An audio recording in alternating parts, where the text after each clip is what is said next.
Greetings and welcome to this edition of Positronic Hypersonic. Positronic hypersonic. Positronic Hypersonic. I'm Barry P. Cook, and I'm here to talk to you about the Season 2 finale of Peacemaker. The episode was called Full Nelson. And as it starts, we get a flashback to Chris and Harcourt having dinner at Big Belly Burger. Harcourt is venting about how Adebayo threw Waller under the bus on TV and how that cost her her job.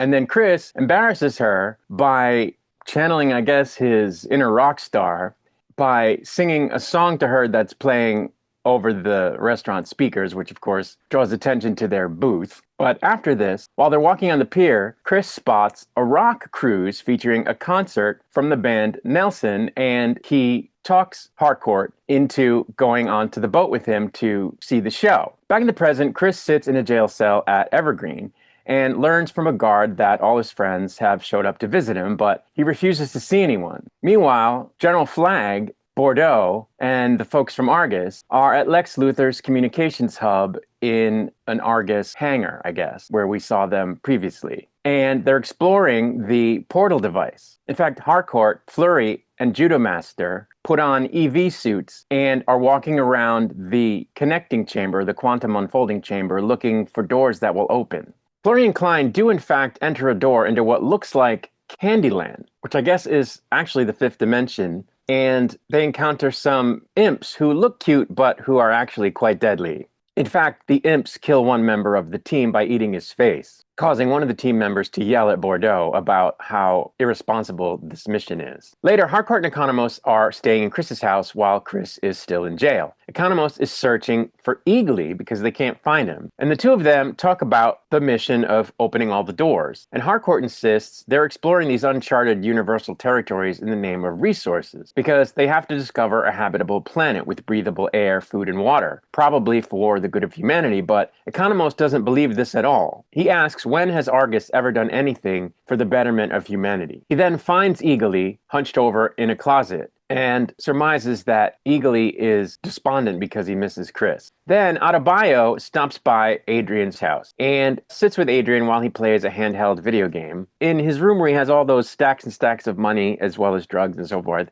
And she persuades him to use some of this money to get Chris a good lawyer and to pay his bail so that he can be free between now and his court date and well represented at his court date, which is 3 months in the future. Upon being bailed out, Chris initially doesn't want to leave, but the guard basically tells him, this isn't the Holiday Inn, you've been bailed out, you gotta go. So he goes. He does in fact return home, but only to get Eagly, whom he then takes with him to a motel. Meanwhile, we see Bordeaux losing her faith in the General, and a montage of the Argus agents exploring different universes, all of which appear to be one level of dangerous or another. There's a zombie world. There's one door that opens to space, at which point Judo Master almost floats away. There's another door that opens to a giant skull spider type of world where things are very apocalyptic looking. So, not good. And all of this just increases a feeling in Bordeaux that what they're doing isn't right, because it's dangerous and it's, at this point, cost a couple of lives. Later, Harcourt, Bordeaux, and Angler arrive on a planet that looks an awful lot like Earth, but you can't tell too much because there aren't any cityscapes, it's just woods. So it could be like any planet, really, for all we know. But anyway, it's got breathable air and so forth. And Harcourt hands a report on the planet to Flagg later,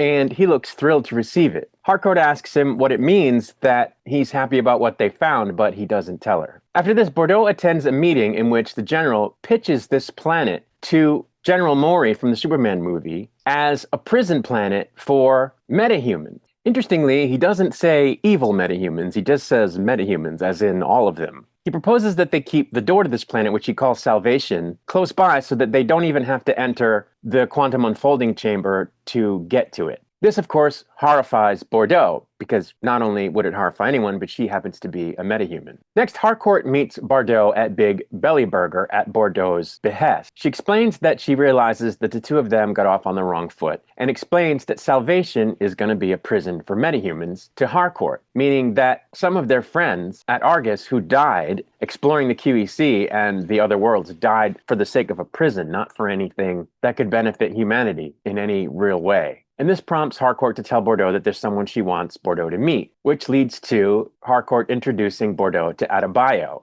During this gathering, Harcourt has more memories from the night of the boat. So we get another flashback to that night where Harcourt and Chris are at the Nelson concert and having a really good time dancing and just being in the moment and enjoying themselves. And they have a kiss, but Harcourt suddenly panics and runs off. Back in the present, Harcourt asks Bordeaux if she has clearance enough at Argus to look at Peacemaker-related things, because she knows that that would mean she could track Peacemaker based on a chip that I guess is in his head. Before we get to that, though, there's a scene of Adebayo and her wife talking in, I guess, the apartment that they both used to live in together, where they basically break up because they realize that their life goals are incompatible and they wouldn't be happy. So it made no sense to go on together. Next, Economos distracts everyone in Lex Luthor's old communications hub with his terrible social skills, I guess you could say, while Bordeaux and Harcourt track Chris unnoticed. They then approach him at the motel room and persuade him to come home in a very heartfelt, emotional scene. And it gets that way because Chris talks about how he feels like he's cursed. He killed his brother when they were kids. He killed his doppelganger first thing when he arrived in a new universe, and killed his father, and then had to watch his second father die because of him, basically. But Adebayo explains to him that that's because he's been listening to other people, that he hasn't been listening to himself, that everything he's done has been a result of not following his heart. She explains that he's made her believe in magic, that he helps her feel confident when he's being his real self. And she says that she knows that he loves her. And everyone else validates what she's saying to him because he's had a similar impact on their life, and he becomes convinced to join their business venture that they have planned. Outside the motel, as everyone is going their separate ways for the day, Chris asks Harcourt yet again if the night on the boat meant anything to her, and finally, she confirms that it did. She says it meant everything. Chris then goes inside the motel room and has himself a little happy dance. We then get a montage that shows the gang establishing their new business with Adrian's blood money, a business that they plan to operate in such a way as to help people. And they even managed to include Flurry and Judo Master in this. We then get a little bit more of a montage where we see Harcourt and Chris cozying up to each other, watching Foxy Shazam perform the show's theme song on the same boat where they saw the Nelson concert. But I guess James Gunn just couldn't end the season on a happy note, because the next thing that happens is that Argos kidnaps Chris as he's trying to get back into his hotel room, and he finds himself in front of General Flagg in Lex's communications hub. Flagg tells them that they have to test out the conditions on Salvation, specifically as it relates to humans, before they condemn any metahuman prisoners there, which is kind of funny coming from Flagg, because why would he care?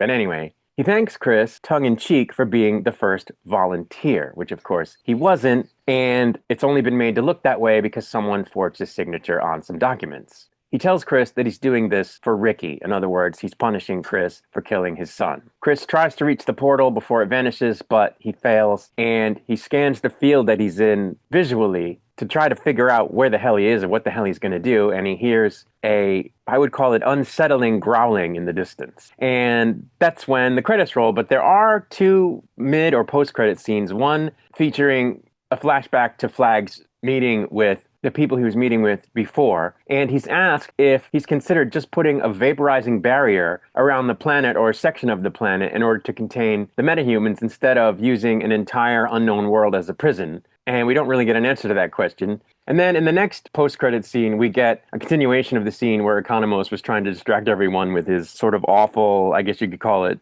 amateur stand-up skills or whatever. He ends up telling a joke that makes one agent laugh very heartily. And that ends season 2 of Peacemaker. So I like this episode quite a bit. I think it's a really, really good episode. I especially like the fact that they filled in the blanks about what happened on the boat. Now, I had pictured them having found themselves on like a private boat where they ended up, having a hookup, because that's how it sort of sounded when, the night on the boat, But that's not what happened. They just enjoyed some music at a concert, which was very cool. And they enjoyed a special moment between them with a kiss when, they both gave in finally for their feelings for each other. And, that's really cool. They shared a nice, sweet moment where they both realize that they really care for each other and they have a little kiss. Although it didn't end so well, they at least had that moment, and I think it's great that we got to see finally what they were talking about. And in some ways that's better than a hookup, you know what I'm saying? Because it wasn't just sort of like a lustful situation where, their sex drives took over. It was more an emotional moment, and I think that that's really cool. I was a little thrown by that whole thing though, because, all this time we've seen Harcourt to be this sort of detached, always on the verge of kicking someone's ass in a very like gruff mood. And here she's very relaxed and having fun and enjoying the moment even before they get to the boat. And it's not that I think the character's incapable of that, but they've never shown her sort of that way, at least not this season. I don't remember last season very well, I guess, but I don't know. It was like, who is this person? What, And, people can change and grow and become different people, but like there was no catalyst. She was just having dinner with him. And so I thought, where is Harcourt, who's normally like, what has she been drinking? Like, well, I guess they were, but like, what inspired her to be this relaxed and this normal and not her sort of usual self that's like on guard and closed off and not relaxed? So it was a little weird. I felt like it was a little bit of revisionist history as to how her character behaves, but at the same time, it was just lovely to see. I really enjoyed it, so I'm torn about it. Even Chris in those scenes was a little more relaxed and chill than he usually is. Like he's goofy in the scene, and he's always goofy, so that matched. But like even he is always sort of like on edge because things are such a shitstorm in his life all the time, and he's always having to put out fires of one type or another. And so to see him kind of just relax, it was only a month prior to the events of the season. So like, how was he that relaxed and that up? It just seemed a little out of character, but again, I really liked it anyway. The other great scene is the scene in the motel where his friends confront him and say, no, you're not cursed. There's nothing wrong with you. You're a great guy, and you don't understand how it is that we all need you in our lives, that you represent a positive force in our lives. I thought that was a great scene. It had a lot of heart, and the acting was off the charts, especially by the young lady that plays Adebayo. She's a great actor. She was great in Orange is the New Black. I really enjoyed her in Minecraft, and I've loved her on both seasons of Peacemaker. She's just awesome. So I thought that was just a really great scene. And I liked where they left things almost at the end, where the group is coming together, and they even brought in Flurry and Judo Master to join them in this new venture where they're going to try to make a difference in the world and make a difference in people's lives. I just thought that was really cool. Though I'm not sure why Flurry joined them. He seems to be kind of down with what Argus has been doing, although it did kind of drive him nuts that they were being put in constant danger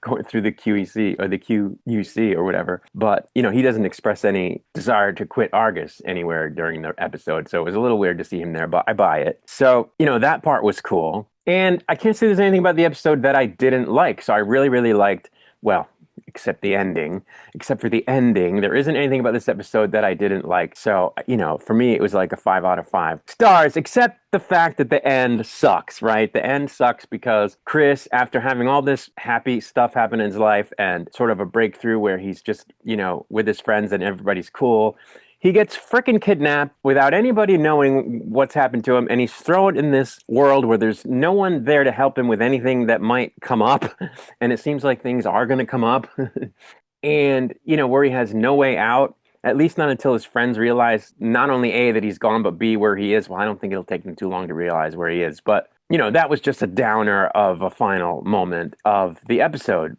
not counting the credit scenes. And what makes it even more of a downer is that James Gunn is quoted as having talked about how he doesn't currently have any plans for season 3, that the main way we're going to see any of these characters from the show going forward is in other DCU projects. So the films and maybe whatever animated stuff they're going to do or other series that they're going to do, but that he's not at all focused on doing a season 3 of the show itself. And this is from an article I read in Variety. So that's a downer. Like, I'm glad that we might still see the characters because I really want, at the very least, Chris and Harcourt's story to continue. And I'd like to see more of Adebayo and, I guess, Adrian. But it looks like the only way we're going to get that going forward is in bits and pieces in other DCU projects. He did say that he hasn't ruled out a season 3, but it doesn't sound good, folks. And I think that's a bummer of a choice. I'd really like there to be a season 3. There's no reason he can't do both, right? He could do a season 3 and also include the characters in other projects. I don't know. I guess he's just got a lot on his plate and a lot that he has to accomplish with building this universe. And his focus is elsewhere. And under those circumstances, it sounds to me like we're lucky we got a season 2.